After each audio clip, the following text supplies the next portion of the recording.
بسم الله الرحمن الرحيم الحمد لله الذي جعلنا من المتمسكين بولاية أمير المؤمنين علي بن أبي طالب اللهم صل على محمد وعلى محمد الحمد لله الذي جعلنا من المتمسكين بولاية أمير المؤمنين علي بن أبي طالب الحمد لله الذي جعلنا من المتمسكين بولاية أمير المؤمنين الحمد لله الذي جعلنا من المتمسكين بولاية أمير المؤمنين علي بن أبي طالب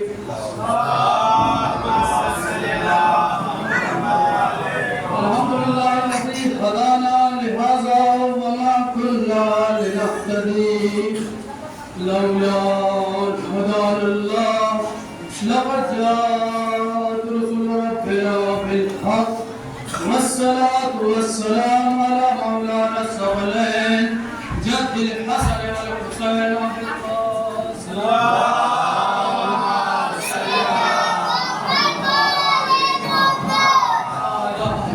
الطيبين الطاهرين المعصومين المظلومين المنتقمين ولعنة الله على أعدائهم أجمعين من يومنا هذا إلى يوم الدين أما بعد فقد قال الله تبارك وتعالى في القرآن المجيد وهو أصدق الصادقين وقوله الحق بالحق بسم الله الرحمن الرحيم يا أيها الذين آمنوا اذكروا الله ذكرا كثيرا اللهم صل على محمد برادران ایمانی عزادار سید الشہداء ماتمداران کربلا ہم ایسے فرش عزا پر اکٹھا ہوئے کہ ہم نے اس فرش عزا کا پورا سال انتظار کیا اب کسی نے اپنے عنوان سے جو بھی اس کا ذریعہ معاش کر رہا ہو اس اعتبار سے انسان نے کچھ ایسی چیزیں اپنے لیے فراہم کی جاتی امام حسین کا فرش عزا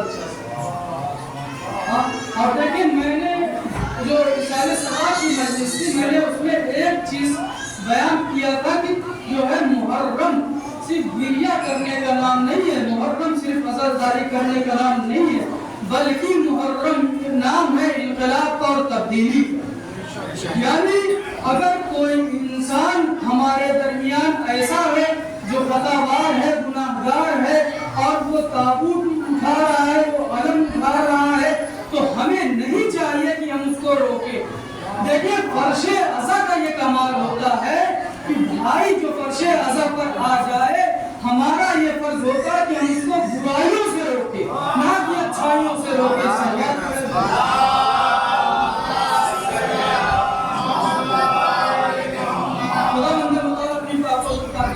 میں ارشاد فرما رہا ہے یا ایھا الذین آمنوا اذکروا اللہ ذکرا کثیرا اے وہ لوگ کہ جو ایمان لے کر آئے پروردگار کا ذکر کریں وہ بھی کثرت کے ساتھ اب پروردگار کا ذکر کرنا صرف جہاد کرنے کا نام نہیں یعنی پروردگار کا ذکر کرنا صرف نماز پڑھنے کا نام نہیں یعنی پروردگار کا ذکر کرنا صرف روزہ رکھنے کا نام نہیں بلکہ بہت سارے ایسے اذکار ہیں جس میں سے ایک اذکار ہے انشاءاللہ میں کسی اور تقریر میں بیان کروں گا اور میری کوشش یہی رہے گی کہ اسی آیت پر میں جو ہے مسلسل میں جس سے پڑھتا چلوں اسی میں سے ایک جو ہے ذکر ہے جس سے پروردگار راضی ہوتا ہے وہ ہے ذکر اہل بیت اور یہ ہم ذکر کرتے ہیں اہل بیت کا لیکن کس کا ذکر ہوتا ہے پروردگار کا لیکن فرش عزا ہم نے بچھایا فرش عزا پر ہم کس کا ذکر کرتے ہیں امام حسین کا ذکر کر رہے ہیں لیکن ہم امام حسین کا ذکر نہیں کر رہے ہیں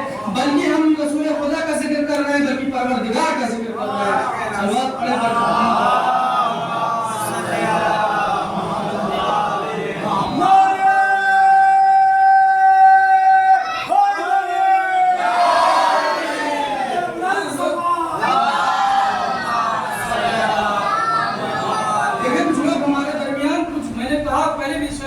صبح والی مجلسوں میں بیان کیا تھا کہ کچھ لوگ ہوتے ہیں برساتی جو ہے میڈک جانتے ہیں، ہاں جیسے ہی پورا سال گزر جاتا ہے بالکل ایک دم خاموش رہتے ہیں، اپنی جگہ پر رہتے ہیں، لیکن جیسے ہی محرم کا چاند نمودار ہوتا ہے باہر آنے لگتے ہیں، بھائی یہ چیز بدعت ہے، وہ چیز بدعت ہے، بھائی آپ کو ماننا ہے مانیے، نہیں ماننا ہے نہ مانیے۔ آپ وہاں پہ کب تھے جب ضرورت پڑی، یعنی غزہ اور فلسطین کے بچے مارے گئے تب آپ خاموش تھے، جب ایران پر ظلم ہوا آپ خاموش تھے، یعنی دنیا میں جہاں پہ بھی ظلم ہوتا ہے آپ خاموش رہتے ہیں، لیکن جیسے ہی محرم کا چاند نمودار ہوتا ہے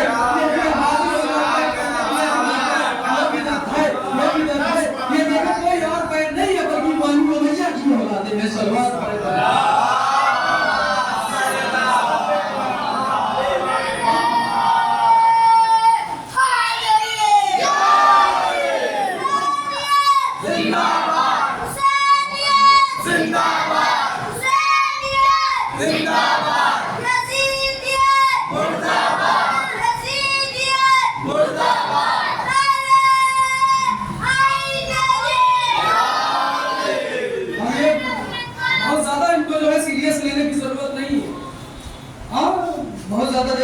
ہمارے یہاں نوجوانوں کو بھڑکانے کے لیے بھی اس طریقے کی چیزیں بولی جاتی کہ مجلس بھائی کیوں کی جاتی ہے۔ آئیے میں مجلس کا ایک جو ہے استدلالی جواب آپ کو دینا چاہتا ہوں، یعنی جو ہم فرش عزا بچھاتے ہیں اس میں ہم کیا بیان کرتے ہیں؟ داستان امام حسین بیان کرتے ہیں، قصہ امام حسین بیان کرتے ہیں، قصہ کربلا بیان کرتے ہیں۔ اب لوگ آتے ہیں کہ بھائی ٹھیک ہے بیان کر رہے ہیں چل رہے ہیں، اس کی کیا ضرورت؟ ہمیں ضرورت ہے کیوں نہیں؟ اگر ہم کربلا کو نہیں ذکر کریں گے تو تم جو ہے جس طریقے سے غدیر کو فراموش کر دیو اسی طریقے سے محرم کو بھی کرو۔ میں ان لوگوں سے یہ پوچھنا چاہوں گا کہ بھائی آپ قرآن پڑھتے ہیں، آپ مسلمان ہیں، تو وہ کہیں گے کہ ہاں الحمدللہ ہم مسلمان ہیں، تو آپ ان سے یہ پوچھئے کہ بھائی پروردگار قرآن مجید میں حضرت یوسف کا واقعہ کیوں بیان کر رہا ہے، حضرت عیسیٰ کا واقعہ کیوں بیان کر رہا ہے، حضرت ہود کا واقعہ کیوں بیان کر رہا ہے، حضرت یونس کا واقعہ کیوں بیان کر رہا ہے، حضرت یوسف کا واقعہ کیوں بیان کر رہا ہے، جناب موسیٰ کا واقعہ کیوں بیان کر رہا ہے؟ آپ جب ان سے یہ پوچھئے گا کیا قرآن جو ہے کتاب ہے کہانی کی، تو ان کا جواب ہوگا کہ نہیں، بلکہ خود قرآن مجید نے ارشاد فرما رہا ہے کہ ہم جو ہے نبیوں کی داستان، نبیوں کی زندگی، نبیوں کے واقعات، نبیوں کی تاریخ، نبیوں کی کہانی اس وجہ سے سنا رہے ہیں تاکہ انسانوں میں عبرت حاصل ہو اور درس لے، اور اسی طریقے سے ہم کربلا کو سناتے ہیں تاکہ اگر کوئی انسان جس کے دل میں ذرہ برابر بھی اہل بیت کی محبت ہو وہ حر بن سکتا ہے۔ سبحان اللہ۔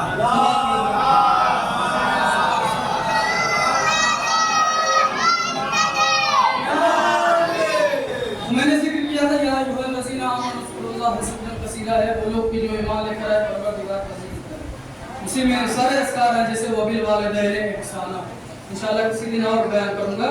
اسی میں سے ایک ذکر ہے جس سے جو ہے پروردگار راضی ہوتا ہے، اہل بیت رسول اور اس کے اہل بیت کا جو ہے ذکر کرنا بھی عبادت ہے۔ لیکن یہ اگر میں اپنی طرف سے کہتا تو آپ کہتے کہ آپ نے اپنی طرف سے یہ واقعہ بیان کیا، لیکن یہ رسول اللہ نے فرمایا کہ ذکر علی عبادت، یہ بہت ہی چھوٹی سی حدیث ہے اور ہمارے بچوں کی یاد ہوتی ہے کہ حب علی عبادت، ذکر علی عبادت، یعنی علی کا ذکر کرنا عبادت ہے، علی کا ذکر کرنا عبادت ہے، علی کو سننا عبادت ہے، علی کو پڑھنا عبادت ہے، علی کو دیکھنا عبادت ہے۔ آئیے میں ایک واقعہ آپ سے نظر کرتا چلوں کہ یہ کشتی ہے جو پانی میں روا دوا ہے، دیکھیں لوگ کہتے ہیں کہ آپ یا علی مدد کہتے ہیں، یہ شرک ہے، یہ کہاں سے لاتے ہیں، کہاں سے نہیں لاتے؟ بھائی ہم سے نہ پوچھئے، رسول اللہ سے پوچھئے۔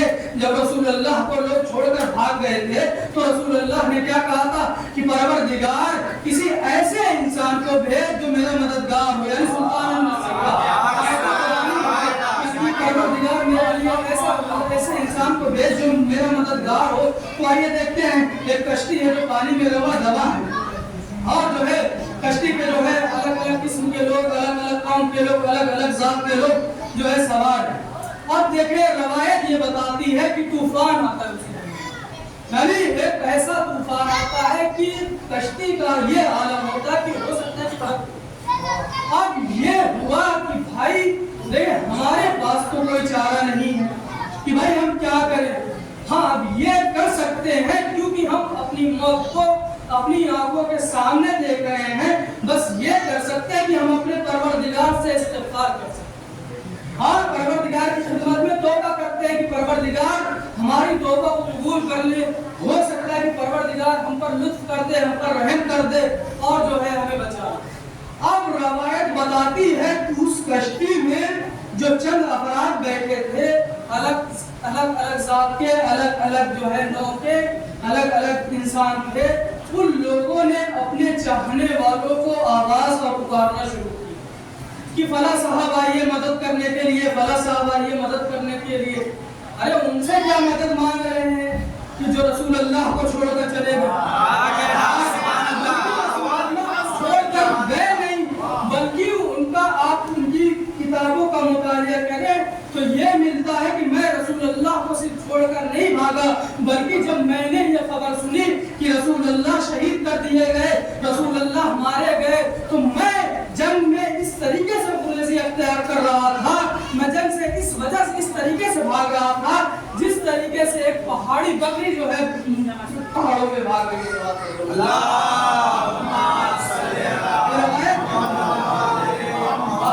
صاحب نے انٹرویو دیا, کہا کہ جو ہے میں اس طریقے سے جو ہے جیسے ہی میں نے خبر سنی کہ رسول اللہ شہید کر دیے گئے, رسول اللہ مارے گئے, تو جو ہے میں نے مطلب کیا بولتے پہاڑی بکری جانتے ہیں جسے شاید فارسی زبان میں مارکوٹ ہے, ہاں اس کی کوالٹی یہ رہتی کہ بڑی بڑی چٹانوں پہ بھی وہ دوڑ سکتے ہیں.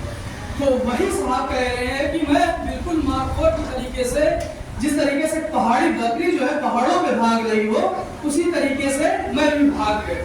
تو بہرحال یعنی آپ ان سے مدد مانگے کہ جو ہمیشہ آپ کے ساتھ ہو, آپ بلکہ کسی بھی حالت میں آپ کو تنہا نہ چھوڑے, اور یقین مانے کہ آج ہم بھی اس دنیا میں جو ہے اکیلے نہیں. امام کا سایہ ہمارے سروں پر برقرار ہے.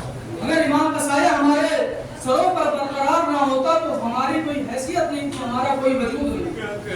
آپ دیکھیں محرم در محرم یہ ہمارے گاؤں میں, ہمارے قریوں میں, ہمارے شہروں میں کبھی بھی مجلسوں میں کمی نہیں ہوتی, بلکہ مجلسوں میں بڑھاوا ہوتا. یعنی کوئی چیز ایسی ہے جو لوگوں کو رغبت دلا رہی ہے. اچھا میں ایک چیز اور بیان کرتا چلوں کہ آپ نے ماشاءاللہ مومنین نے وادی نے اشرا کتنے سالوں سے کر رہے ہیں, کافی عرصوں سے کر رہے ہیں, کافی سالوں سے کر رہے ہیں, مولا کی خدمت کر رہے ہیں. مولا آپ یہ عزت عالی کو قبول فرمائے.